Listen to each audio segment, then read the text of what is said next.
Om Swastiastu, salam rahayu, salam sejahtera, salam bahagia buat para pemirsa Moksha Channel dimanapun Anda berada ya.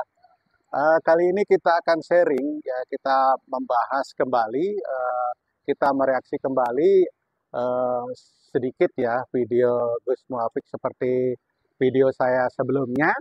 Nah, tetapi kita dengan narasumber yang baru ya, yang akan saya perkenalkan. Om Swastiastu. Ya, selamat sore Mas Teguh, apa kabar? Selamat sore Pak Wayan. Ya, Becik-becik nih. becik-becik.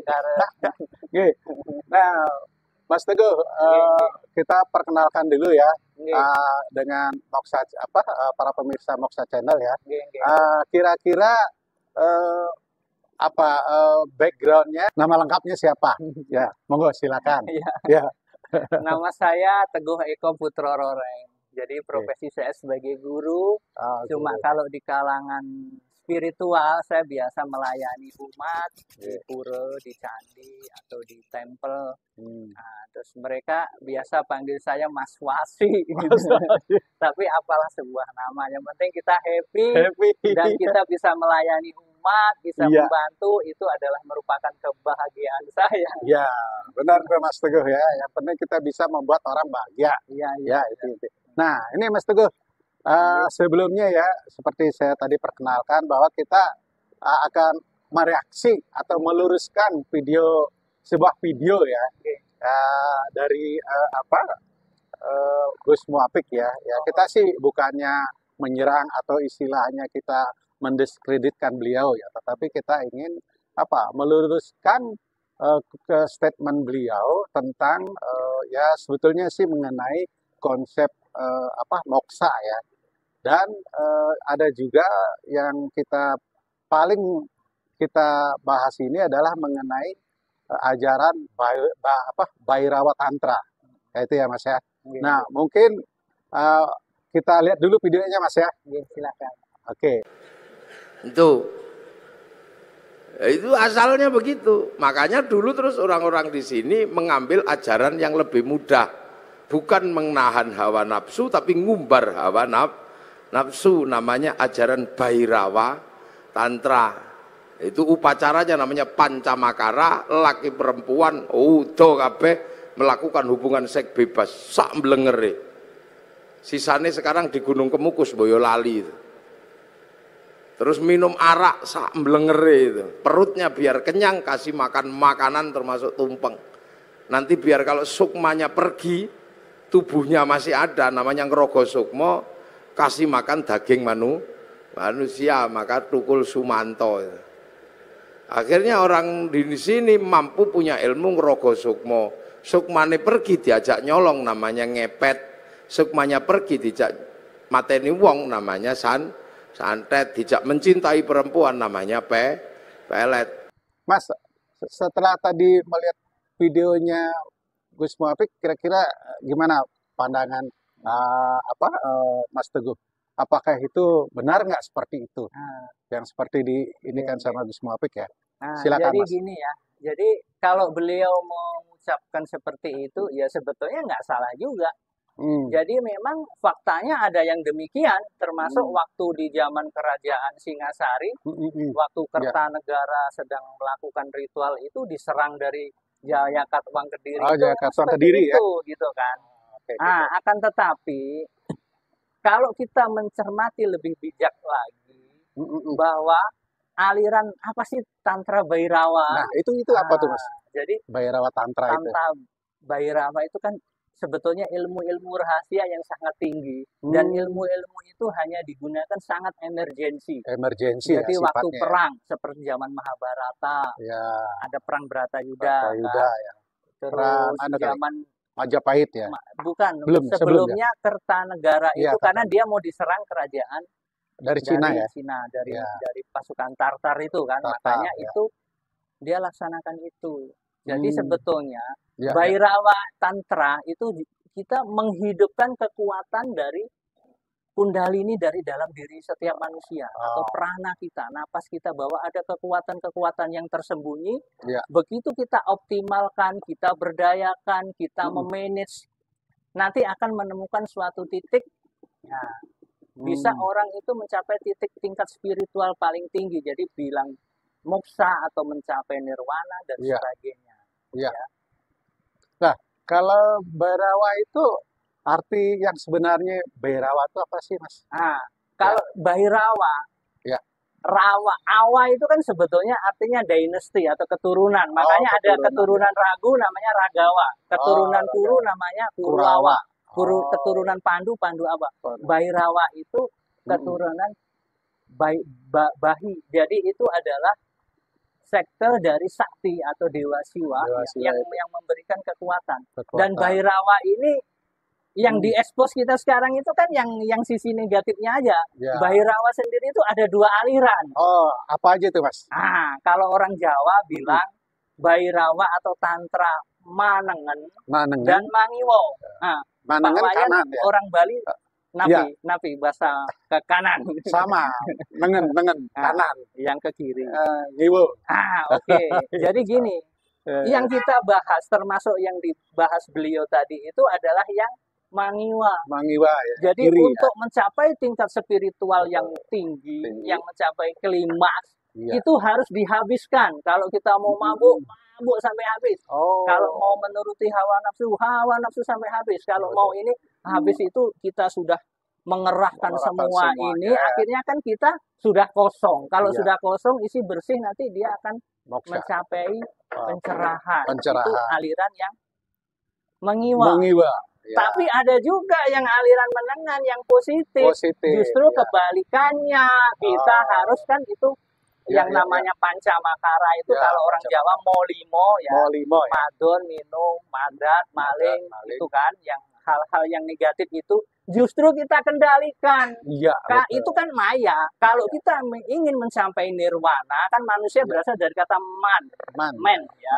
Man itu maya. Jadi semua maya itu dihilangkan, dikendalikan. Ego kita dikendalikan, nafsu kita dikendalikan, amarah kita dikendalikan. Setelah itu akan mencapai atma. Setelah mencapai atma baru mencapai nirwana. Nirwana atau moksa ya. Dalam konsep agama Hindu ya. Ya, oke. Nah, itu ini Mas, apakah di zaman sekarang ini ajaran itu masih relevan nggak? Oke, sekarang gini ya. Waktu perang Baratayuda, Kurawa itu dia mempunyai istah dewatanya adalah Lingga Yoninya, Dewa Siwa. Dia pun memuja Dewa Siwa. Memuja Dewa Siwa ya? Iya, dengan 100 lampunya itu, kalau lampunya mati satu, berarti Kurawa satu mati. Sedangkan Pandawa coba pakai apa istah dewatanya? Bhairawa yang difokuskan raksasa yang menjilat lidahnya keluar seperti Dewi Kali, memegang parang, dia naik serigala, dan bawahnya itu ada kuali atau sembu atau tempat darah ya? Untuk berdarah. Jadi untuk mencapai itu dia tugasnya mengisi kantong-kantong darahnya para Kurawa itu dimasukkan ke situ. Kenapa? Krishna menggunakan itu kan beliau mengajarkan tanpa kekerasan. Karena tanpa kekerasan. Beliau sudah mengalami semuanya. Pertama kan namanya Krishna Duta, diutuslah ke Kurawa untuk damai, kita tanpa kekerasan. Tapi Sakuni nggak mau, Kurawa nggak mau. Ya sudah, kalau nggak mau dengan cara-cara yang musyawarah, yang lebih ahimsa, terpaksa kita gunakan. Lah zaman sekarang kita kan sudah nggak ada perang, nggak ada kayak gitu-gitu lagi. Jadi ya nggak relevan lah. Lebih baik kita untuk menaklukkan ini kita mendingan dengan hal-hal yang positif, dengan mengendalikan nafsu, dengan berpuasa, dengan sembahyang, dengan hidung, atau apalah hal-hal yang seperti itu. Jadi paradigmanya sudah ganti. Jadi kita itu jangan hanya nak muluk itu gitu melulu, tapi harus mengikuti perkembangan zaman. Sri Krishna sendiri bilang semua tradisi adat-adat yang nggak masuk akal dan menggunakan kekerasan itu di zaman modern itu udah ditinggalkan. Akan terlempar sendiri ya. Kalau kita tetap menggunakan hal-hal yang kekerasan seperti itu, kita akan tereliminasi oleh hukum alam sendiri. Makanya Sri Rama menggunakan panah. Krishna sudah nggak memakai senjata, pakai seruling. Buddha hanya pakai tasbih. Ya. Jadi semakin ke sana itu manusia harus semakin santun dan ahimsa. Ahimsa, ya benar Mas. Nah, Mas kalau yang untuk di Bhairawa ini kan yang difokuskan istadewatanya, pujaannya ya Dewi Durga ya. Dewi Durga. Dewi Durga. Nah, sekarang ini kan apakah itu termasuk yang saya dengar terjadinya yang Randairah itu yang sama yang di Bali Randa. Ya. Maya Denawa Ya, yang bukan. Yang calon arang. Calon arang di Jawa. Ya, betul. Calon Itu tantra, ilmu tantra. Ilmu tantra kan ya. Nah, itu yang tahu sejarahnya. Dikalahkan oleh Empu Barada. Iya, dikalahkan Empu Barada. Kan itu dia juga mempelajari tantra ya. Ya. Dan dia melakukan seperti itu kan karena dia sakit hati ya. Karena dia sakit hati, dikucilkan. Jadi sebetulnya Dewi Durga itu personifikasinya ada 9. Makanya kita merayakan 9 malam atau Naurati. Naurati ya. Naurati ya. Jadi Dewi itu dia Dewi yang sejuk atau bisa disebut dengan Dewi Kusmanda, Dewi Skandamata, Dewa Brahmacarinya dan sebagainya. Di antara 9 perwujudan Dewi itu disebut Kali atau Kalyatri. Makanya wanita di balik lemah lembutnya wanita suatu saat dia punya kekuatan dan menghancurkan semua kekuatan iblis. Betul. Jadi Dewi Durga itu bukan rajanya iblis tapi yang mengendalikan iblis. Dewi Durga atau Dewi Kali itu sebetulnya adalah maha penyembuh. Makanya disebut Kali Maha Husada. Nah, orang Jawa menjadi Kali Maha Husada. Jadi itunya yang menyembuhkan. Orang mau menyembuhkan, dokter itu pakai apa obat? Itu kan racun. Ya, kadang-kadang seperti itu. Kita untuk mendamaikan, kita kadang-kadang harus menggunakan kekerasan. Betul. Nah, seperti waktu Amerika, dia nggak bisa menghentikan Jepang waktu diserang di Pearl Harbor kan? Pearl Harbor. Dia bingung. Kalau begitu rakyat saya akan habis diserang sama Jepang. Terpaksa saya gunakan kekerasan yang paling itu tantra yang modern. Dia menggunakan bom atom itu ya. Nuklir. Bom nuklir. Ya sebetulnya dalam hati kecilnya dia nggak boleh membunuh orang itu melanggar HAM, genosida. Tapi sekali-kali daripada untuk ini akhirnya dipakai itu. Dan kita juga karena dampaknya merdeka itulah itu karena sudah diatur sama Tuhan. Tantra juga. Iya. Sama terbukti di Singosari orang China nggak bisa mengalahkan orang Jawa. Dan orang Jawa hanya bisa dikalahkan dengan wanita. Makanya istrinya Brawijaya itu kan Putri Campa sama Subanci Putri China itu mereka dari China. Betul. Dan dikalahkannya dengan wanita. Makanya dulu seniornya Kertanegara udah dipuas-puasin. Jadi dia sudah nggak tergoda dengan wanita. Lah yang Brawijaya ini belum. Jadi makanya dia, ya itulah makanya semua di kehidupan ini adalah dua sisi. Ya tidak bisa terlepas dari itu. Duo binede. Nggih. Kalau di Bali bilang duo binede. Jadi ada sisi baik dan sisi buruk. Yin dan yang, yin dan yang. Makanya ada saput poleng. Ada itu adalah simbol putih dan hitam. Iya. Ya, ada merah dan abu-abu. Makanya guru kita, manusia itu diberi maya, tapi dia atma. Jadi selama kita masih menggunakan badan, manusia nggak ada yang sempurna. Tapi Tuhan kasih pilihan. Kamu ambil yang baik-baik saja, yang jelek-jelek tinggalkan. Makanya kalau kita mau moksa, mau masuk nirwana, jangan melihat orang itu dari sisi negatifnya saja. Yang negatif kita buang, itu kita tuh kan semua proses. Jangan merasa paling pinter, paling benar, paling hebat. Itu akan terjerumus. Karena Tuhan sendiri menciptakan konsep poleng itu tadi. Ada siang, ada malam. Kalau siang terus, malam terus, semesta ini nggak akan jalan. Jadi biarlah hukum alam ini yang berjalan sesuai dengan kehendaknya.